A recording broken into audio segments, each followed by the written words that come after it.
ये तो लोगों का सोचना है और आपका सोचना है कि बाहुबली बोलते हैं या बाहुबल बोलते हैं। हम लोग तो घूमते हैं फील्ड में, आम लोगों की तरह घूमते हैं। हमें अभी कभी ऐसा फील नहीं हुआ कि मेरा बाप परिवार कोई बाहुबल परिवार है या कुछ इस तरीके की बातें। हमको आज तक कभी फील नहीं हुआ है ये चीज़। हम अपने लोगों के बीच में घुसते हैं, घूमते हैं। एक मीडिया का बोलना है या सेइंग है कि ये बाहुबली हैं, लेकिन हम इस चीज़ को बाहुबली नहीं बोलते हैं। हम ये बोलते हैं कि मजबूत लोग जो अपने समाज का काम करा सकें। चाचा आपके पिताजी मजबूत समाज के मजबूत लोग हैं, चाहने वाले लोग हैं इन लोगों के। सैफ के नज़र में अपराध और राजनीति एकदम गलत है। अपराध को तो कोई भी दुनिया का कोई भी इंसान प्रमोट नहीं करेगा कि वो करेक्ट चीज़ है। करेक्ट आप भी नहीं करेंगे कि अच्छी चीज़ है। हाँ, पॉलिटिक्स करना एक बहुत अलग चीज़ है और अपराध तो कोई भी एक्सेप्ट नहीं करेगा। That is not as per law के हिसाब से तो किसी भी तरीके का अपराध गलत है। BA, BCom, BSc, MA, MCom करें विश्व की सबसे बड़ी यूनिवर्सिटी इग्नू से। सॉल्व असाइनमेंट्स और गाइड बुक्स प्राप्त करें। संपर्क करें Mahakal computers, DAV PG college के पास, पंच मंदिरा मोड़ से दाहिने, सिवान। ये सैफ साहब हैं, अयूब खान साहब के बड़े लड़के। रईस खान साहब इनके चाचा हैं, जो पिछले दिनों विधान परिषद के चुनाव में भी अपनी उम्मीदवारी उन्होंने दिखाई थी। बहरहाल नए युग के नवयुवक हैं। हम इनसे जानेंगे इनकी सोच के बारे में, क्या करने वाले हैं, क्योंकि युवाओं के कंधों पर बड़ी जिम्मेवारी है और इस जिम्मेवारी को लेके इनको आगे चलना है। सर, स्वागत है हमारे चैनल में। क्या थैंक यू। स्पोर्ट्स का टूर्नामेंट है आज, क्रिकेट का मैच ऑर्गेनाइज कराया गया है और ये टूर्नामेंट यहाँ बलड़िया का बहुत नोन रिनाउंड टूर्नामेंट है। सिवान के और आसपास के जितने भी हमारे यंगस्टर्स हैं यहाँ पे खेलने के लिए आते हैं। तो आज हम लोग यहीं पे आए हैं कि यहाँ पे जो हमारे लोग बच्चे खेल रहे हैं यहाँ पे अपने टैलेंट को प्रदर्शित कर रहे हैं, उनका प्रोत्साहन किया जाए। इसलिए हमारे पापा भी आए हैं और मैं उनका साथ निभाने के लिए यहाँ पे उनके साथ आया हूँ। क्या योजना है, अगर हम पूछें कि आप एक नवयुवक हैं और नवयुवकों पर कंधों पर जिम्मेवारी है जी, लोगों को ले जाने की, शहर को सुंदर बनाने की, अपने लोगों को। देखिए, स्पोर्ट्स तो एक ऐसा ज़रिया है यंगस्टर्स को प्रमोट करने का जिसका अल्टरनेटिव नहीं हो सकता है।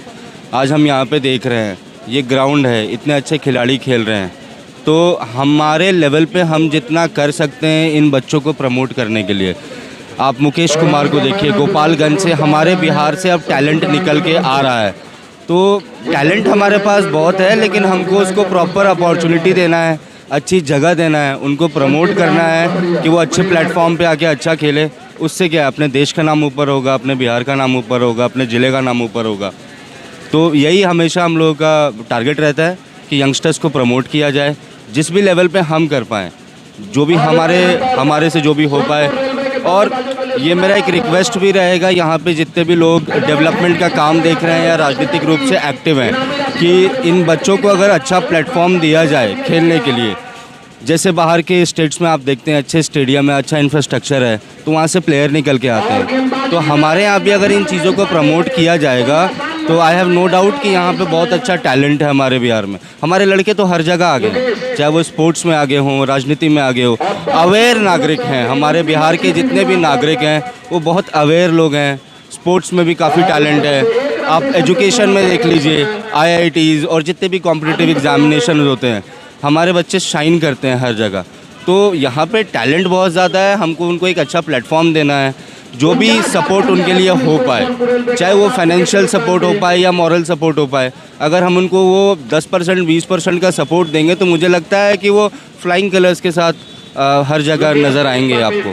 सिर्फ साहब, एक बात और बनती है, आप एक पॉलिटिकल परिवार से हैं, चाचा भी पिताजी भी प्राय राजनीतिक कामों में रहे हैं, तो क्या लगता है कि आने वाले दिन में हम सैफ से ही उम्मीद कर सकते हैं कि? जी देखिए, ये तो आप बहुत आगे की बात कर रहे हैं। अभी फ़िलहाल हमारे यहाँ वैसे भी पॉलिटिक्स और स्पोर्ट्स को बहुत अलग रखा जाता है। आप देख लीजिए, हमारी कंट्री का स्पोर्ट्स इसलिए आगे आज क्योंकि हम लोग पॉलिटिक्स को स्पोर्ट्स से मिक्स नहीं करते हैं। हम लोग आए हैं, अपने लोगों से मिलने आए हैं, अपने लोगों के बीच में आए हैं, और ये तो आप बहुत फ्यूचरिस्टिक बातें कर रहे हैं। तो हम ये बात कहते हैं कि इतने लोगों की उपस्थिति इतने लोगों की उम्मीद अगर आपके परिवार से है तो आप इसको नज़रअंदाज तो नहीं ना कर सकते हैं। नज़रअंदाज नहीं कर सकते हैं, लेकिन आपको लोगों की मदद करने के लिए सिर्फ पॉलिटिक्स करने की ज़रूरत नहीं होती बड़ा है। प्लेटफॉर्म चाहिए, आप उतने लोगों तक नहीं पहुंच पाएंगे जितने लोगों की आप उम्मीद है। अभी हमारे चाचा पॉलिटिक्स में हैं, उन्होंने चुनाव कंटेस्ट किया है। हम इंडिपेंडेंट लड़के भी हम लोगों ने एक ऐसा पोजीशन प्राप्त किया जिससे हम आप लोगों के बीच में चर्चा में हैं। तो चाहने वाले लोग तो हैं हमारे परिवार के यहाँ पे। अगर लोगों का चाहना होगा, हमारे परिवार का चाहना होगा तो ज़रूर सेवा करेंगे कभी ना कभी। सेवा के लिए एक मंच चाहिए, एक संवैधानिक पद चाहिए, तो क्या उम्मीद रखा जाए कि आने वाले दिनों में चाहे आपके पिताजी हुए, चाहे आपके चाचा हुए, आज चाहे सैफ खुद हुए, क्या आगे बढ़ेंगे? देखिए, मेरे चाचा तो पॉलिटिक्स में एक्टिव पॉलिटिक्स करते हैं, उन्होंने चुनाव भी लड़ा है, तो वो तो पॉलिटिक्स में है ही। मेरे फादर पॉलिटिक्स में इतने एक्टिवली पार्टिसिपेट नहीं करते हैं। हाँ, लेकिन समाज के लोगों का फ़ोन आता है, जिस लेवल पे भी हम लोग जिनका मदद कर सकते हैं वो हम लोग अपने लेवल पे करने की कोशिश करते हैं। हाँ, अगर आगे जाके ज़रूरत पड़ेगी मेरे परिवार को कि मेरे से इस समाज का या सिवान के शहर के लोगों का हम उनके लिए कोई एफ़र्ट डाल सकते हैं तो ज़रूर डालेंगे एफ़र्ट। आप निश्चित रूप से उन लोगों की मदद करेंगे जो आपको एकदम। क्या योजनाएं हैं आपकी? योजना क्या है? अभी जैसे हम यहाँ पे बैठे हुए हैं, हम यहाँ पे क्या बात करते हैं, हम स्पोर्ट्स की बात करते हैं। स्पोर्ट्स भविष्य में क्या योजना लेके? आप एक युवक हैं, आप उम्मीद है परिवार के, समाज के तमाम लोगों की उम्मीदें हैं, क्या योजना है एक नौजवान का, सैफ का क्या सोचना है? मेरा इन चीज़ों पे सोचना यही है कि आपको लोगों की मदद करनी है, और जब आप लोगों की मदद करना चालू कीजिएगा तो उसके लिए आपको प्लेटफॉर्म की ज़रूरत नहीं होती है। अगर आपको लोगों का अपलिफ्टमेंट करना है तो उसके लिए आपको किसी प्लेटफॉर्म की ज़रूरत नहीं होती है। हाँ, जितने भी लोगों से संपर्क करके, जैसे यहाँ पे हम स्पोर्ट्स इंफ्रास्ट्रक्चर की बात करते हैं, हमारे पूरे सिवान ज़िला में एक ही स्टेडियम है, राजेंद्र स्टेडियम। अगर इस तरीके के 2-4 स्टेडियम और यहाँ पे आएंगे तो यहाँ के टैलेंट को खेलने का मौका मिलेगा। इसी तरीके से जब हम बात करते हैं डेवलपमेंट की, रोड नाला, तो ये एक डेवलपमेंट का ट्रेडमार्क तो है, लेकिन हमको लगता है कि हमको उन चीज़ों से ऊपर उठ के एक स्टेप आगे जाके लोगों के पीपल ओरिएंटेड हो गई है आज की पॉलिटिक्स। अगर आप लोगों से कनेक्टेड नहीं हैं, अगर आप लोगों की मदद नहीं कर रहे हैं तो आप कहीं पे भी एक्टिव नहीं हैं। तो ठीक है, हमारे फैमिली में लोग पॉलिटिक्स करते हैं, जब वैसा स्टेज आएगा, वैसा प्लेटफॉर्म आएगा। फ़िलहाल तो मैं अपने फैमिली को सपोर्ट कर रहा हूँ इन चीज़ों के अंदर कि मुझसे जिस लेवल तक भी हो पाए अपनी बातों को पहुँचाना, उसको पहुँचाया जाए। हम अगर ये कहें राजनीति और अपराध, कैसे देखते हैं इन दोनों चीज़ों? देखिए, ये दो डिफरेंट चीज़ें हैं। आज के जनरेशन में अपराध का कहने का मतलब ये है कि राजनीति और पॉलिटिक्स तो दोनों एक साथ नहीं चल सकते हैं। हाँ, लेकिन आप ये भी देख सकते हैं ना कि आज के समय में हमारे सिवान ज़िला में ही, मतलब या आप पूरे बिहार की बात कर लें तो जिनका थोड़ा सा बाहुबल रहा है वो पॉलिटिक्स में एक्टिव रहे हैं। तो ये एक वो नहीं है कि दोनों को आप साथ में सिंक कर सकते हैं। पॉलिटिक्स सैफ के नज़र में अपराध और राजनीति एकदम गलत है। अपराध को तो कोई भी, दुनिया का कोई भी इंसान प्रमोट नहीं करेगा कि वो करेक्ट चीज़ है, करेक्ट आप भी नहीं करेंगे कि अब अच्छी चीज़ है।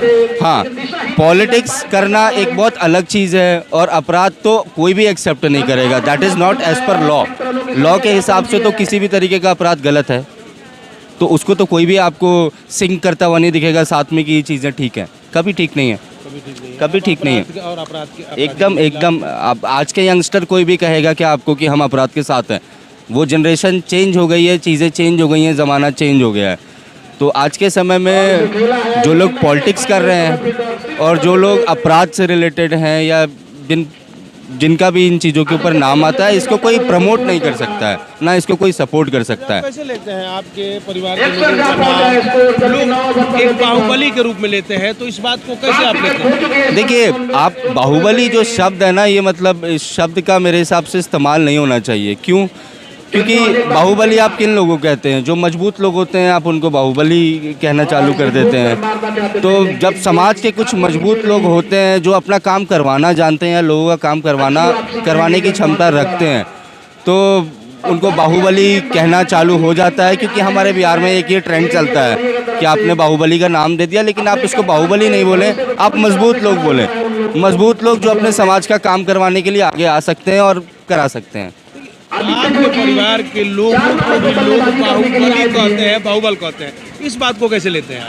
ये तो लोगों का सोचना है और आपका सोचना है कि बाहुबली बोलते हैं या बाहुबल बोलते हैं।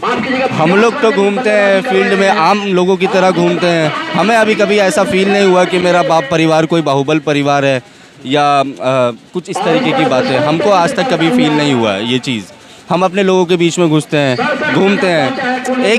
एक मीडिया का बोलना है या सेइंग है कि ये बाहुबली हैं, लेकिन हम इस चीज़ को बाहुबली नहीं बोलते हैं। हम ये बोलते हैं कि मजबूत लोग जो अपने समाज का काम करा सकें। चाचा, आपके पिताजी मजबूत समाज के मजबूत लोग हैं, चाहने वाले लोग हैं इन लोगों के।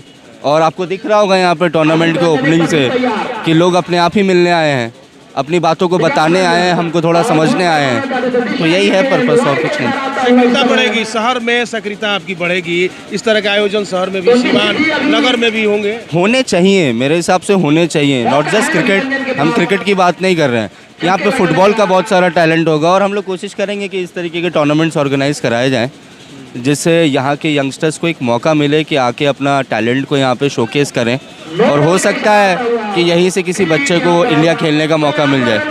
चलिए, हम एक सवाल और करेंगे। सैफ के राजनीतिक में कौन ऐसे व्यक्ति लगते हैं जिससे सैफ अपने आप को?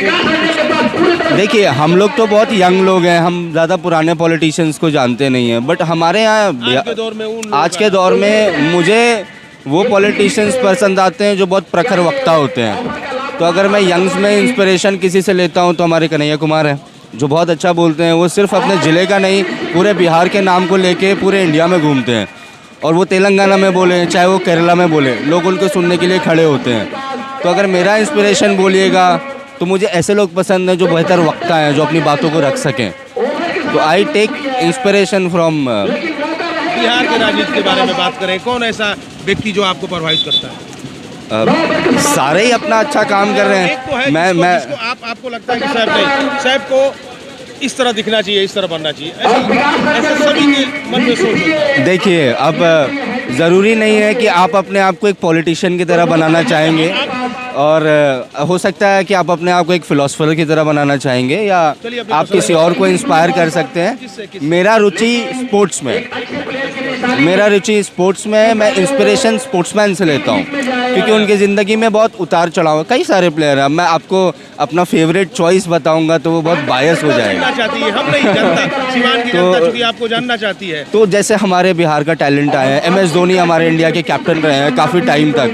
तो वो अगर आगे बढ़े हैं तो वो सिर्फ अपना नाम लेके आगे नहीं बढ़े हैं, बिहार, झारखंड और कंट्री का नाम लेके आगे बढ़े। हमारे यहाँ का एक और टैलेंट है ईशान किशन, जो आज के समय में इंडिया खेल रहा है। तो हम लोग इंस्पिरेशन उन लोगों से लेते हैं जिनको वो प्लेटफॉर्म नहीं मिला, फिर भी उन्होंने अपने लिए जगह बनाई अपनी मेहनत पे, अपनी शिद्दत से। तो आप ये दो इंस्पिरेशन कह सकते हैं जो मेरे लिए हैं स्पोर्ट्स में। चलिए, चलते चलते क्या कहेंगे हमारी सीवान की जनता? कहना यही चाहेंगे कि मिलते रहेंगे आप लोगों से। ऐसे टूर्नामेंट्स ऑर्गेनाइज होगा तो आप लोगों से मिलने का मौका मिलेगा। और कहीं भी हम लोग दूर नहीं हैं अपने लोगों से, अपने समाज से। जब भी मिलने का मौका मिलेगा, लोगों की बात सुनेंगे, लोगों के लिए काम करेंगे। चलिए, तो देखा, ये युवा चेहरा जिसने अपनी बात आपके सामने रखी और कहा कि मैं मिलता रहूंगा और मैं हमेशा ज़रूरत के लिए मौजूद रहूंगा। अभी तक इतना ही, देखते रहिए समय से।